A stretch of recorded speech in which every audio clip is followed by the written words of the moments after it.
All right, everybody, welcome to Friday. How you doing? How you doing? Hopefully everybody is doing great. Later today, I will post an Air, Fire, Earth, Water weekend reading. These readings to me seemed like not just weekend readings, especially the air and the fire ones.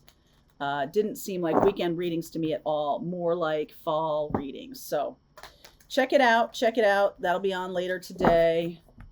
Let's see where we go. Some of you have been asking about learning to read tarot from me. So I want to say to you, I do have a class linked below. It's self-paced. And we are going to be building on that this fall. We are going to be doing something, how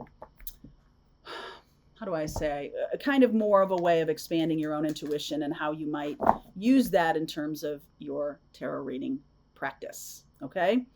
All right. So let's see where we go. Transformation, the energy of Scorpio. We're almost there. We're still in Libra time. Joy and delight. Open your heart to joy. Thank you very much.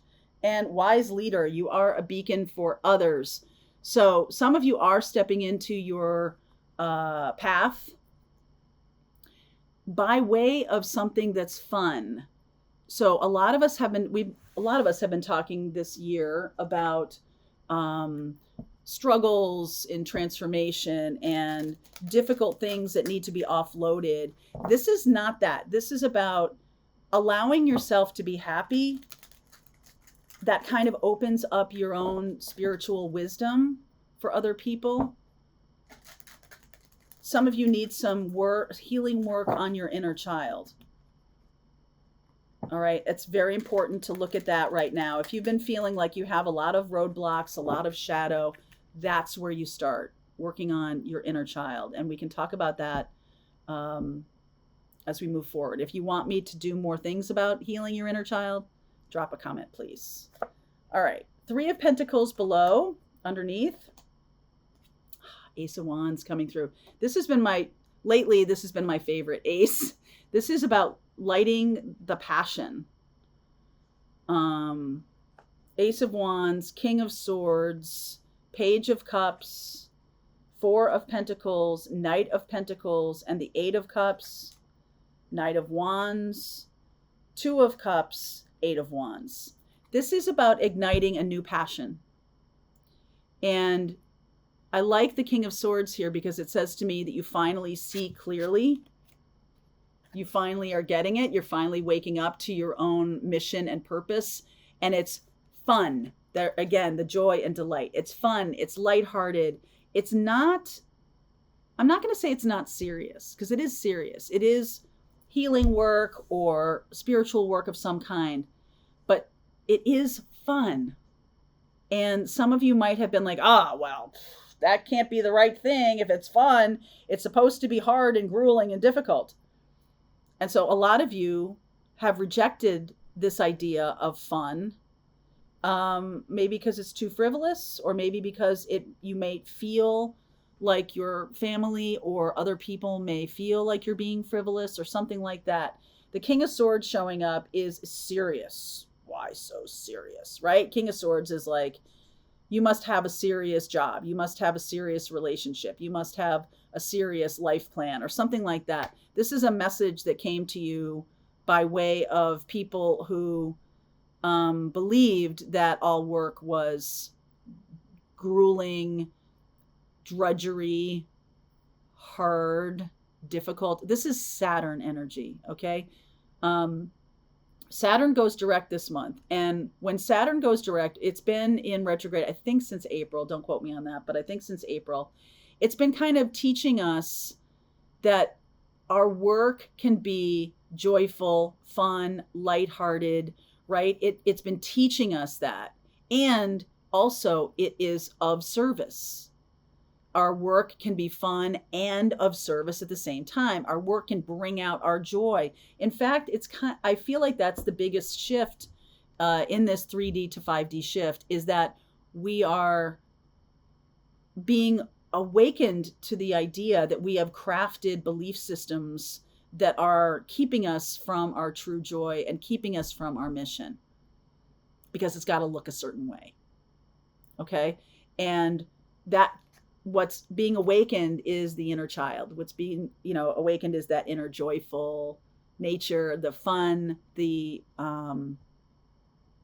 laughter. You know, laughter is the best medicine, right? So if you ever have that experience of, I definitely have mentioned this a couple of times on here in the last couple of weeks, that, you know, a lot of times when the anxiety or when things happen, I look to stand up comedy. They're some of the brightest human beings on the planet. They're people who help us see reality in a certain way, in a way that's like makes fun of it a little bit, so it's not so overwhelmingly challenging to us. I think that it does feel good when you laugh at something that someone says, like it's a, oh yeah, that happens to me too kind of a laugh. um you know, you're not alone, right? You know, you're not alone. That person is having their experiences, and they're touching some kind of collaborative note in you that lightens you. They're like, oh my God, I had that problem too. It feels like not so alone, right? It feels not so alone. So that's why I do that. I love to listen to people like Jim Gaffigan. I listen a lot to Robin Williams, one of the brightest stars in my pantheon, and you know, just so devastated when he left the planet, but he's still, by way of video, by way of channelings, people have been channeling Robin Williams, things like that, that really makes you see that humor is also one of God's creations, and humor is something that can bring us together in a big way, in a way that hard Saturnian kind of lessons can't. And this is hard Saturnian lessons here. This is also Virgo energy. So this kind of like grudgingly holding on to a thing, when the lightheartedness comes through, I feel like that gives you permission to walk away from a situation that has been hard and grueling. And it's like, why am I wasting my time? Why am I doing this when I could be doing something or being in relationship that brings me joy, or that I feel lighthearted in? Why do I believe? This is a shift of belief system. Why do I believe that my path to becoming whatever I'm becoming has to be hard and rocky? What about the path of least resistance? Can we try that? And I feel like that's what let's see, Virgo, Aquarius, Sagittarius. I do feel like someone is teaching you this lesson. The Knight of Wands and the Two of Cups and the Eight of Wands. It doesn't always have to be hard and grueling. Comedy, lighthearted conversations, hanging out with kids, little kids, can really change your perspective on things. And I feel like that's giving you some kind of permission to move forward. The Four of Pentacles is about holding on to the old out of fear. The Knight of Pentacles is about putting in time and effort into a thing. And if the time and effort that you're putting in shows you that there is a lighthearted approach that is going to work better for you, it's almost like, stop trying to push the river, stop trying to make something happen. Rather, read the room. Look at the direction things are flowing, and kind of pick up your feet and let yourself be drawn, let yourself be moved. Lighten up your awareness, lighten up your frequency. All of these things are the way to the next step forward. Some of you may be in this. I'm going to clarify this Four of Pentacles and Knight of Pentacles, please. I think some of you are going to have an experience where a person shows you exactly what I'm saying. Ten of Swords, Empress, the Seven of Cups, the Six of Pentacles. There's of service. And this one. If it's been hard all year long, it's about to get a lot easier. That's good news, right? It's about to get a lot easier. It's about to lighten up. Anything that has been difficult or challenging or just like heavy, that is closing up. And I do feel like you're getting some new opportunities showing up The Empress energy of Taurus and Libra is about balancing and anchoring based on what we value. And I feel like you get a lot more opportunities coming your way, a lot more opportunities for love, opportunities for work showing up. Six of Pentacles. This is the energy of balance also. So we have Justice here and we have Six of Pentacles here. It can't always be so heavy, so serious. The lighthearted nature of this reading comes in because it's either like we're taking ourselves too seriously, or we are not seeing the opportunities or not giving them credence because we think they're light and fluffy. They're not serious opportunities. They are. They are opportunities. They are serious opportunities.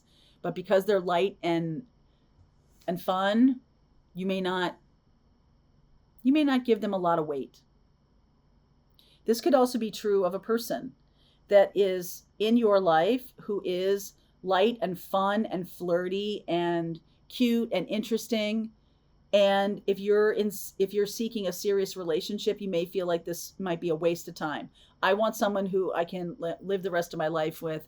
This person is too unanchored by the seriousness of real life. I have seen the seriousness of real life, and I must have a partner who can navigate those waters. The universe is saying to you, it's the opposite of what you think. This person transcends the heaviness of regular life. They're exactly what you need. All right, let's continue on here. I will look at Taurus and Libra, Virgo, Sagittarius, Aquarius. I'll look at those signs. There might be something there. And if you're not one of those signs, it doesn't mean the reading's not for you, correct?